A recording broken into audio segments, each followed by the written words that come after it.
একদিকে পলি জমে জেগে উঠেছে বিস্তীর্ণ চর, অন্যদিকে সংকুচিত হচ্ছে নদীর মূল প্রবাহ। ফলে নদী হারাচ্ছে নাব্যতা, বাড়ছে ভাঙন, ব্যাহত হচ্ছে নৌযান চলাচল, কমছে ইলিশ সহ দেশীয় মাছের উৎপাদন। শরীয়তপুরে পদ্মা নদীর মাঝিঘাট থেকে সুরেশ্বর পর্যন্ত প্রায় পুরো নদীপথে এখন এমন চিত্র। নদীর বুকে ক্রমাগত পলি জমে সৃষ্টি হওয়া এসব চরের কারণে শুধু নদীর স্বাভাবিক গতিপথই পরিবর্তিত হচ্ছে না, এর প্রভাব পড়ছে নদীকেন্দ্রিক অর্থনীতি, জীববৈচিত্র্য ও সাধারণ মানুষের জীবন জীবিকায়। নড়িয়ার হাজার হাজার জনগণের কাঙ্ক্ষিত পদ্মা বেড়িবাঁধ রক্ষায় ডুবোচরগুলো কেটে গভীরতা সৃষ্টি করতে হবে এবং নদীর মাঝপথে স্রোত প্রভাবিত করতে হবে এবং সুরেশ্বর নদীর পাড় দিয়ে 2 লেনের রাস্তা নড়িয়া পর্যন্ত নির্মাণ করতে হবে। তা না হলে সুরেশ্বরবাসী মানববন্ধন সহ স্মারকলিপির কর্মসূচি পালন করবে এবং বাস্তবায়ন না হলে আরও কঠিন কর্মসূচি গ্রহণ করা হবে বলে জানান। পশ্চিম না করে তাহলে এই স্রোতটা বাড়ি খেয়ে সুরেশ্বরের দিকে আইলে আমাদের এই সুরেশ্বরের কোনো অস্তিত্ব থাকবে না।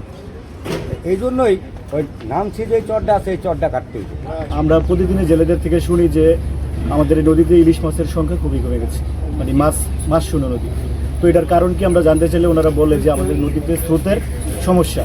যেখানে একটা আপনার যদি উঁচু করে একটা পাহাড়ের মতো চর আছে, ওটার জন্য স্রোতরা আপনার দক্ষিণ থেকে মানে পূর্ব থেকে পশ্চিম দিকে ঠিকমতো নামতে পারে না, যার কারণে মাছ ওই নামার দিক থেকে মাছ উপরের দিকে আসতে পারে না। এই দেশের যদি এটা সোজা না করে তাইলে মনে করেন এই জায়গায় মানুষের ভয়বার্তি থাকবো।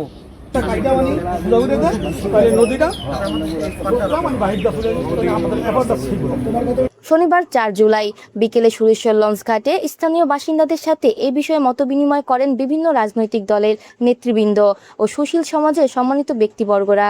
প্রকৌশলী আছে তাদের মতামতের মাধ্যমে আমাদের নদীটাকে শাসন করেন যাতে আমাদের দক্ষিণ দিক থেকে রক্ষা হয়। নড়িয়া থেকে সুরেশ্বর পর্যন্ত কত অগণিত মানুষ যে এই নদীর পাশে বিলীন হয়ে গেছে, কষ্ট করতেছে। এখন অনেক মানুষ রোহিঙ্গাদের মতো বসবাস করতেছে। এই পদ্মা সেতু থেকে যদি আমরা তাকাই তাহলে আমরা দেখতে পাই যে বিভিন্ন পয়েন্টে বিভিন্ন জায়গায় ডুবোচরের মতন উঠেছে। এই ডুবোচরের কারণে আমাদের স্রোতগুলো এবং আমাদের যে নব্যতা, যে নদীর গভীরতা, এই গভীরতা কিন্তু বারবার বাধাগ্রস্ত হচ্ছে। এই বাধাগ্রস্ত হওয়ার কারণে আমাদের যেই কোটি কোটি টাকা দিয়ে সরকার যে বেড়িবাঁধ দিয়েছে, এই বেড়িবাঁধ আমাদের হুমকির মুখে। আমরা পর্যায়ক্রমে এই দাবিগুলো শুনে আমরা অনতি বিলম্বে 2-4-5 দিনের ভিতরে মাননীয় সংসদ সদস্য সহ ডিসি সাহেব, টিউরু সাহেবের কাছে আমরা স্মারকলিপি দাখিল করব। এই কর্মসূচি আপনাদের আমি আজকে ঘোষণা করলাম। সকলে আপনারা জনগণ সত্যিকারভাবে যদি আপনারা এই বাঁধকে রক্ষা করতে চান তাহলে আপনারা আমাদের সাথে সম্পৃক্ত হবেন এবং আমাদের এই সংগ্রাম এবং আমাদের আন্দোলনের সাথে আমাদের বাড়িটা খুব স্বল্প পরিসরে স্বল্প জায়গা নিয়েছিল।